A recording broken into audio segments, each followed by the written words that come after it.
Digital Kids. It's Pastor Jacqueline here. Yeah, you caught me.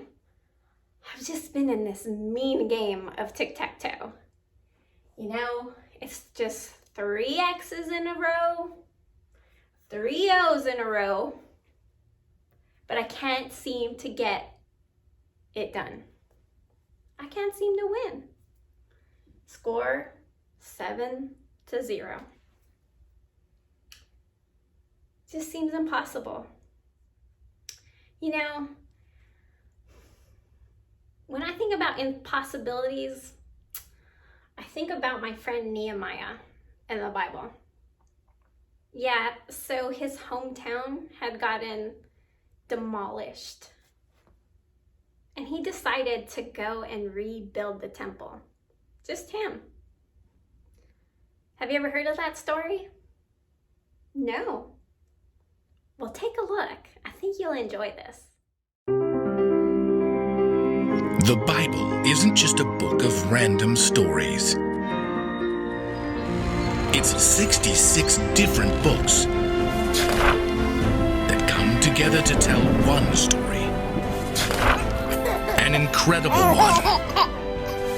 About God's love for us. And now for an amazing story. Inspired by the book of Nehemiah, chapters 1 and 2. Though he had done it many times before, Nehemiah took a deep breath before entering the high-ceilinged room where King Artaxerxes and his queen ate their meals. Nehemiah carried a heavy cup across the floor until he was face to face with the king and queen of Babylon. Your Majesty?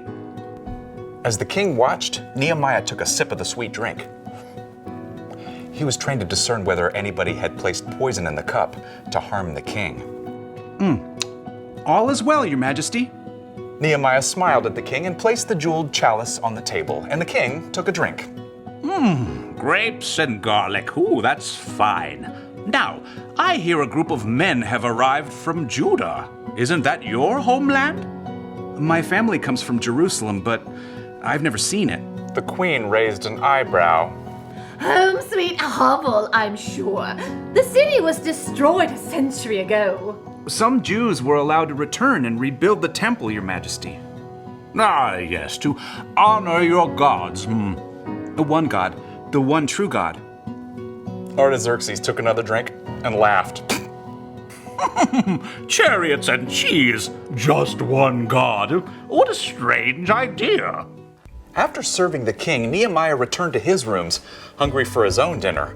As he opened the door, he was startled to see someone at the window. The man turned quickly.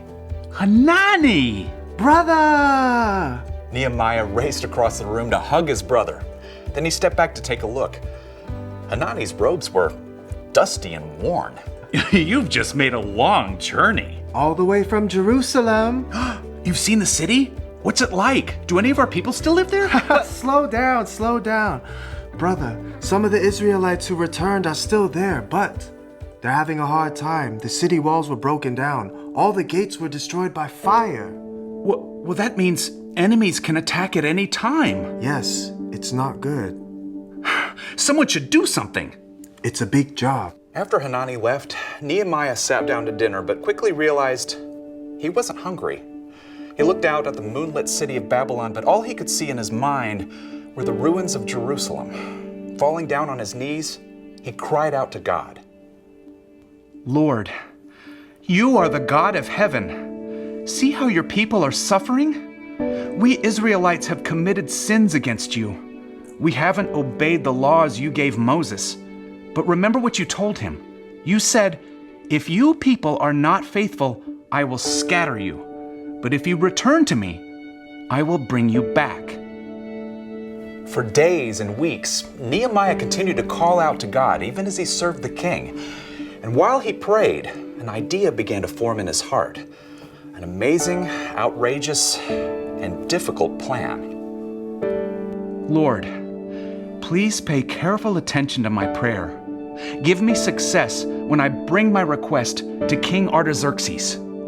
At last, Nehemiah knew that the time was right. He grasped the king's cup in both hands. And this time, when he approached the king and queen, He didn't smile. He didn't attempt to hide the deep sadness inside as he tasted the king's drink. All is well, Your Majesty. The king studied Nehemiah in surprise. Swords and swine! Why do you look so sad? You're not sick. Why shouldn't I look sad? The city where my people come from lies in ruins. Rats and rubble, that's true. What do you want?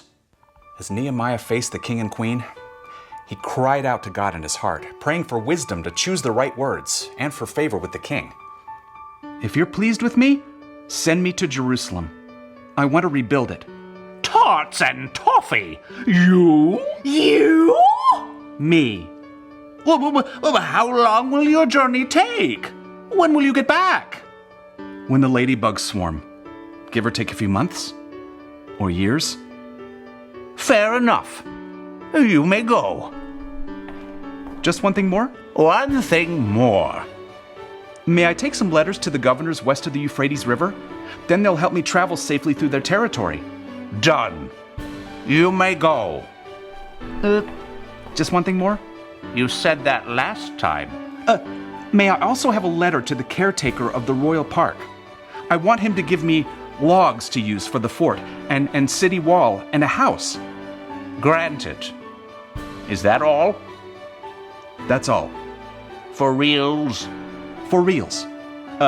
Your Majesty. Well, dates and donkeys. Have a good trip. The king even ordered army officers and horsemen to travel with Nehemiah to keep him safe. So, after months of praying, Nehemiah was ready to tackle the biggest job of his life.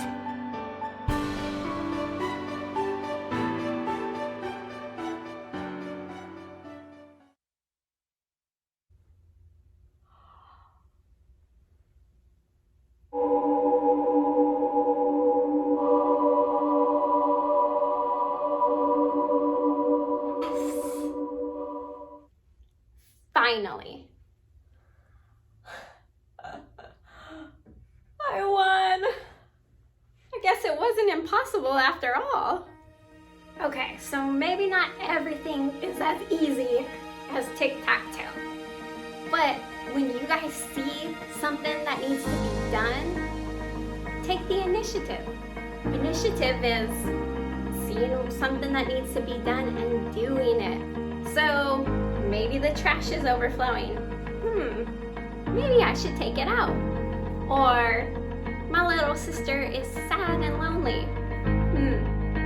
Maybe I should hang out with her. How about maybe mom is stressed from the pile of dishes that I'm making. Maybe I'll help her wash them. So, y'all, I challenge you to take the initiative. Be like Nehemiah.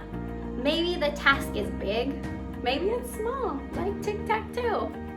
But taking the initiative to take on the task, you see something that needs to be done and you do it.